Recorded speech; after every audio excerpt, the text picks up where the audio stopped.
Hello Vishal. Welcome to Ujjwal's academy for civils.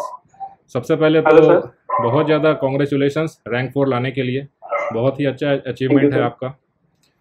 तो ये बताइए सबसे पहले कि रैंक 4 लाने के बाद का फीलिंग क्या होता है, क्योंकि बहुत सारे ऐसे लोग होते हैं जो उनको लगता है कि रैंकर्स क्या मतलब क्या फील करते होंगे। तो आप बताइए कि कैसा आपका फीलिंग है इसका। 6 जून को शाम को 7 बजे तक तो मुझे भी नॉर्मल सा ही कैंडिडेट जैसा लग रहा था, बहुत ज्यादा डर लग रहा था। हम्म। जब रिजल्ट आया तो 5-10 मिनट मुझे लगा उसे डाइजेस्ट करने में, और फिर धीरे धीरे जब लोगों के कॉल आने लगे और आप लोग सब बधाई देने लगे तो फिर मुझे थोड़ा सा विश्वास हुआ कि हाँ, मैंने कर लिया है। तब ये लगने लगा कि हाँ अब ये फीट हम लोग हासिल मतलब कर चुके हैं। जी हाँ। चलिए बढ़िया है। और इसके बाद आप सबसे पहले ये बताइए कि अपना एक ब्रीफ इंट्रोडक्शन दे दीजिए कि आप कहाँ से बिलोंग करते हो, आपकी ग्रेजुएशन कहाँ से हुई है, किस ईयर में हुए हो, और जॉब अगर आप कर रहे थे ऐसा पता है तो जॉब कहाँ कर रहे थे, और ये सब चीज़ का थोड़ा इंट्रोडक्शन दे दीजिए। मेरा नाम विशाल है। मेरी प्रारंभिक पढ़ाई क्लास 8 तक सेंट जेवियर साहिबगंज झारखंड से हुई, जो उस समय बिहार हुआ करता था। हम्म। क्लास 10th मैंने समस्तीपुर से किया है। समस्तीपुर ट्वेल्थ तो के मेरा लिए भी जगह घर मैं है। कोटा गया था। ठीक है। 12th के लिए मैं कोटा गया था। हम्म। और उसके बाद ग्रेजुएशन मेरा मरीन इंजीनियरिंग में MERI कोलकाता से हुआ है। हम्म। 2011 में मैं पास आउट हुआ। हम्म। फिर सेलिंग नहीं करने का मन बना के मुझे लगा कि सिविल की तैयारी करनी चाहिए, हम्म। और मैं तैयारी करना शुरू कर दिया। साथ ही साथ मुझे लगा कि आपका कोई श्योरिटी नहीं होता है सिविल में, तो मुझे लगा कि एक और कुछ जॉब मुझे स्टैंड बाय पे रखना चाहिए कि इन केस अगर मैं नहीं क्वालिफाई कर पाऊँ तो फ्यूचर सिक्योर रहे। तो सबसे पहले मैंने बैंक में 4 साल जॉब किया, 2014 से 18 as a scale 1 in Kolkata. S B bank I of bank India. में बड़ौदा बैंक में थे ना, किसमें? Bank of India. Bank of India में। अच्छे। ओके। इसी बीच में SBI PO भी मैंने निकाला था, पर बैंक टू बैंक शिफ्ट करने का मेरा कोई खास ऐसा वजह नहीं था, क्योंकि मुझे अल्टीमेटली टाइम चाहिए था प्रिपरेशन के लिए, जो मुझे बैंक में मिल नहीं रहा था। हम्म। तो मेरे 2 अटेम्प्ट ऑलरेडी बर्बाद हो चुके थे BPSC में। हम्म। बर्बाद इन द सेंस कि थोड़े नंबर से जब कट ऑफ छूटता है और फिर आप कुछ नहीं कर सकते, तो वो पूरे साल भर आपको उस बात का पछतावा रहता है। हाँ, वो कहीं ना कहीं फिर लगता है मैंने कि जॉब स्विच टाइम किया। मैनेज नहीं हो पा रहा, इस तरह से लगता है। फिर मैंने जॉब स्विच कर लिया, क्योंकि बैंकिंग काफी टफ है, उसमें आपको बहुत टाइम देना पड़ता है। हम्म। मैंने जॉब स्विच कर लिया SSC CGL में एज एन ऑडिटर, कोलकाता में ही, मिनिस्ट्री ऑफ डिफेंस में। और वहाँ काफी टाइम में मैनेज कर पाता था, क्योंकि वीक में 5 दिन ही ऑफिस है, बाकी सैटरडे संडे आप पूरा यूटिलाइज कर सकते हैं, और लंच टाइम भी मैं काफी अच्छे से यूज कर पाता था। ऑफिस भी पास था, तो मुझे ज्यादा प्रॉब्लम नहीं था। हम्म। तो ऐसा ही रहा है मेरा सफर BPSC में काम तो करने के साथ साथ। वो ठीक है। और अभी जैसा मालूम है हमें कि आपने मैथ्स ऑप्शनल चूज़ किया, जो कि इस बार काफ़ी बीपीएससी में अच्छा बहुत बेहतरीन परफॉर्मेंस दिया है मैथ्स ऑप्शनल का। तो मैथ्स चूज़ करने का आपके पीछे मतलब क्या था? क्या आप पहले से मैथ्स में इंक्लाइंड थे, या फिर आपको मालूम था कि मैथ्स ऑप्शनल लेने से कभी स्कोर बहुत ज़्यादा जा सकता है? तो क्या रीज़न था मैथ्स चुनने का? जब ऑप्शन का मैंने सिलेबस देखा, तब मुझे लगा कि इसमें काफी सारी चीजें, जैसे हम लोग 11th-12th में खास करके जो लोग इंजीनियरिंग बैकग्राउंड से हैं, काफी सारी सारी चीजें हम लोग पढ़ चुके हैं, जैसे 3D हो गया बेसिक लेवल पे, और कैलकुलस ये सब फिजिक्स हो का गया। बहुत सारा पोर्शन कॉमन रहता है। बेसिक कैलकुलस हमारा काफी स्ट्रॉन्ग रहता है, तो मुझे लगा कि मैथ्स में मुझे ज्यादा टाइम नहीं देना पड़ेगा, इसलिए मैंने मैथ्स चूज किया। और मैथ्स का एक बात और भी है कि वो बहुत ऑब्जेक्टिव रहता है, तो मुझे पता थी कि मेरी कमजोरी है कि मैं बहुत ज्यादा लिख नहीं पाऊंगा, तो मतलब कि इसी के लिए मुझे लगा कि मुझे मैथ्स चूज करना चाहिए। मतलब कि ह्यूमैनिटीज सब्जेक्ट्स में आपको लगा कि बहुत ज़्यादा उसमें एक्सप्रेस नहीं कर सकते हैं, या फिर इस तरह का चीज़ है उसमें? तो एक्चुअली मेरे पास इतना टाइम भी नहीं था कि मैं ह्यूमैनिटीज सब्जेक्ट बहुत डेप्थ में पढ़ पाऊँ। इसमें ऑलमोस्ट 30 to 40% सिलेबस मेरा पहले से किया हुआ था मैथ्स, मतलब मुझे पता था। क्योंकि आप क्वेश्चंस का लेवल देखेंगे, मैथ्स में बहुत ज्यादा इतना डेप्थ में नहीं होता है BPSC में, जितना कि UPSC में होता है, और सिलेबस भी और थोड़ा चूजिंग कम भी है काफी वहाँ पे। आसान होता है। सिलेबस थोड़ा डिफरेंट है म्यूचुअली, थोड़ा 80% आप कह सकते हैं कॉमन है, लेकिन बाकी 20% वो मैनेजेबल है। उसमें भी आप अगर पास 5 to 10 years देखेंगे, तो कुछ स्पेशल टॉपिक्स है जहां से वो बार बार पूछते हैं, तो मैंने वही सब टॉपिक पे ज्यादा फोकस किया था। Okay okay. ठीक है। अभी तो मार्क्स भी आ गए हैं, तो आपके कितने मार्क्स ऑप्शन में बने हैं इस बार? ऑप्शन में 241 है। 241 है। काफ़ी मतलब एक बहुत ज़्यादा लीड वहीं पे मिल जाता है ऑप्शनल में, अगर आप स्कोर अच्छा कर पाते हो तो। ठीक है। ऑप्शन का एक बहुत बड़ा रोल रहा है सिलेक्शन में।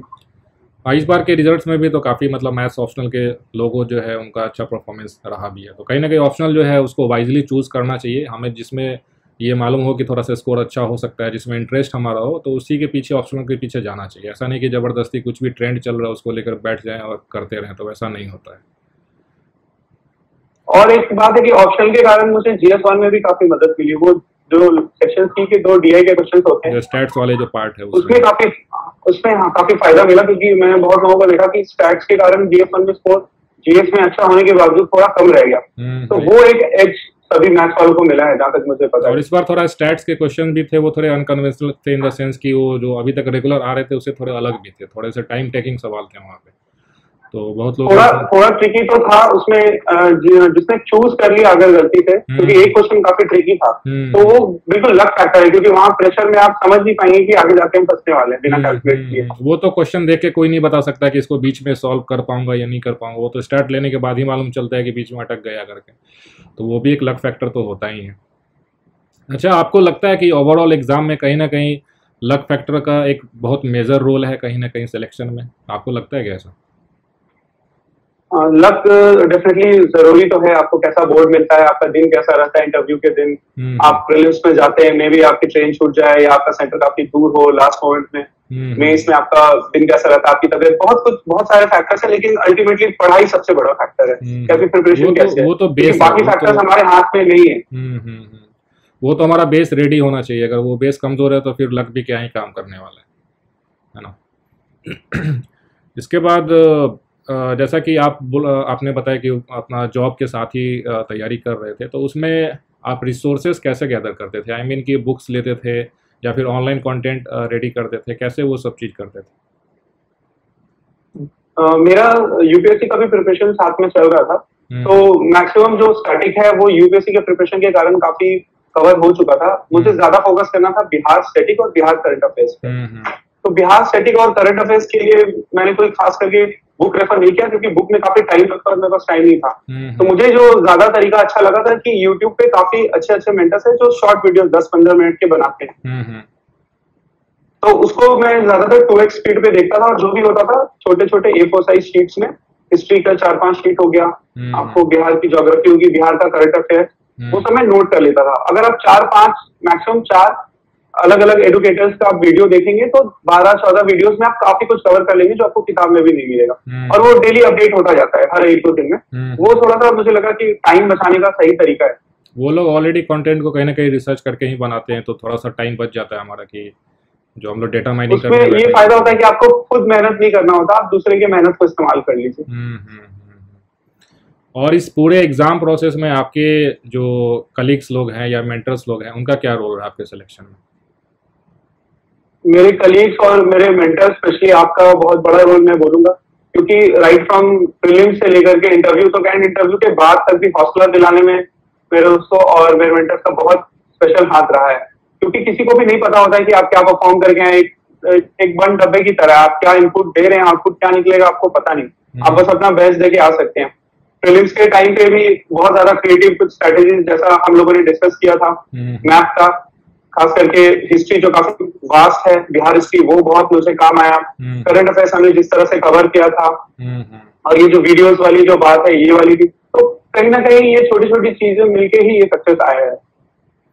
जाहिर सा बात है, आपका मेहनत तो है ही, लेकिन कहीं ना कहीं अगर एक साथ में एग्जाम देने वाले प्रोसेस अगर साथ में लोग मिल जाए तो वो चीज़ें थोड़ी सी आसान हो जाती है। तो कहीं ना कहीं एक हमारा पीयर ग्रुप होना और अगर राइट मेंटरशिप हो तो चीज़ें थोड़ी सी आसान हो जाती हैं ऐसे। पीयर ग्रुप बहुत ज्यादा जरूरी है, क्योंकि अगर आप अकेले तैयारी कर रहे हैं या अकेले खुद को जज कर रहे हैं तो एक ह्यूमन मेंटालिटी होती है कि खुद को हम कभी खराब जज नहीं करते। हमें अच्छा ही लगता है अपना आंसर, अपना नोट, सब कुछ, बट जब सामने वाले के पास आप जाते हैं तो उसका एक अलग व्यू पॉइंट होता है। और जब ऐसे आपके जैसे सीरियस 5-10 कैंडिडेट्स हो तो आपका एफर्ट और कम हो जाता है। सपोज आप इकोनॉमिक्स में कुछ अच्छा एक्सट्रैक्ट कर रहे हैं पूरी रात बैठ के, और सामने वाला पॉलिटी भी कुछ एक्सट्रैक्ट कर रहा है, तो आपका टाइम बचता है और उसे भी बेनिफिट होता है और आपको भी बेनिफिट होता है। तो ये पीयर ग्रुप जहां तक मुझे लगा है कि बहुत इंपॉर्टेंट है, और मेरा जो सक्सेस है उसके पीछे पीयर ग्रुप का वो काफी बड़ा हाथ है।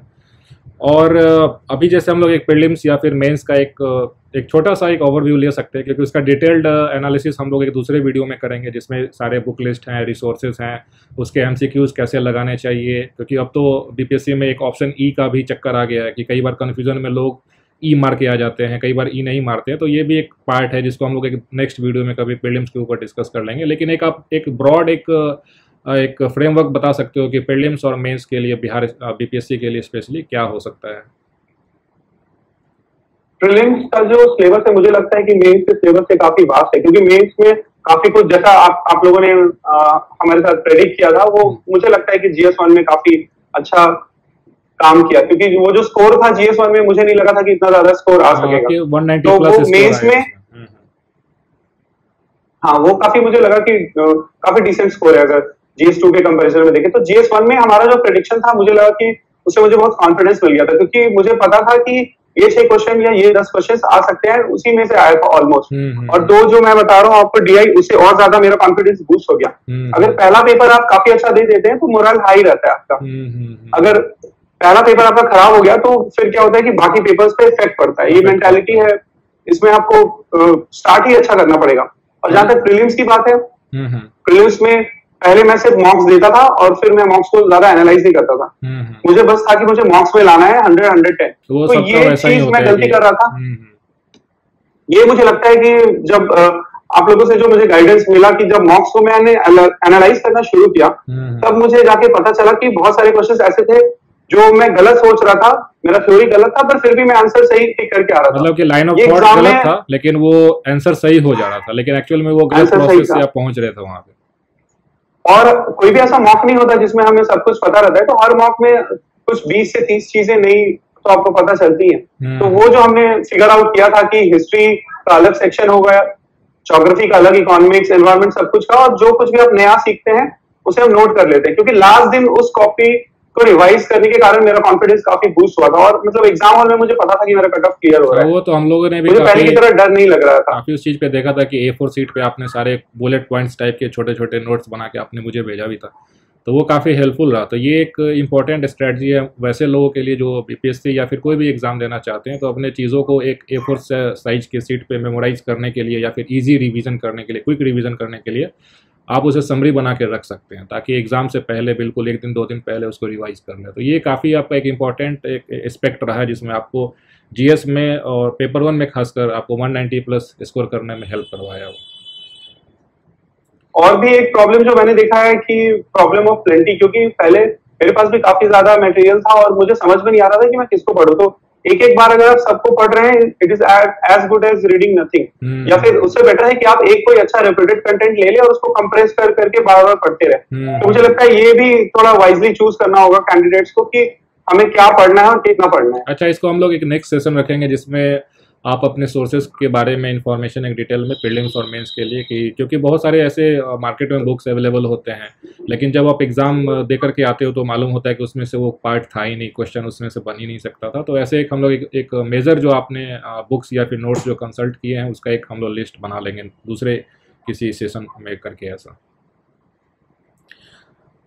तो अभी फ़िलहाल आपका ये जो ज्वाइनिंग है इसमें कब तक है कि मतलब एक ट्रेनिंग ये सब स्टार्ट होने का कुछ आप लोगों को बीपीएससी की तरफ से या फिर गवर्नमेंट की तरफ से कुछ भी अभी तक ऐसा कुछ आया है क्या नोटिफिकेशन? अभी ऐसा तो कोई इन्फॉर्मेशन मेरे पास नहीं है, पर जैसा मैंने बाकी लोगों से सुना है मे बी 2-3 महीने तो लगेंगे। और वैसे भी कोविड टाइम से तो थोड़े बहुत प्रोसेस स्लो हो सकते हैं अभी तो इन सब चीज़ों। हाँ, अभी तो काफी मैन पावर पे असर पड़ा है, तो मे बी स्लो हो सकता है, बट फाइनली अल्टीमेटली रिजल्ट निकल गया तो अभी मुझे ज्यादा चिंता नहीं है कि मेरा ज्वाइनिंग कब होगा।